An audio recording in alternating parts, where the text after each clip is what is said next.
think the closest thing we have to governments like Singapore is California, where they have focused for a very long time on being more sustainable with their resources, especially since they are very close to the coastline.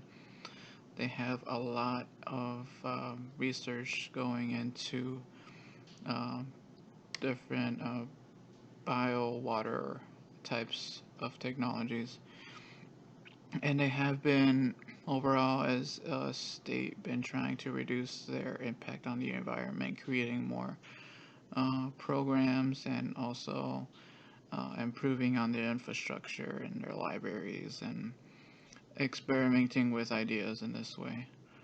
Um, the United States has so many local governments that it's almost really difficult to keep track of, for many people, where the money's going. Um, and so the, that's one of the main obstacles. And also a lot of communities or independent architects and people take advantage of the lead system. They exploit it and just try to get their plaque so that they can get all the benefits that come along with it, which is not necessarily the objective. And a lot of places mainly rely on the checkpoints that make a building sustainable and only for that, for the goal of the benefits. And so it is not, um, that is not the objective. The objective is to have an actual impact, not to benefit from your certification. Um, and I feel like that happens a lot here in the city of Chicago. Is many buildings in the past have tried to get LEED certification only to find out that they are entirely not LEEDs,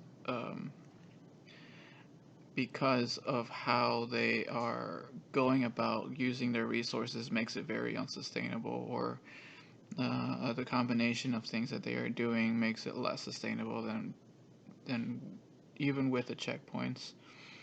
And so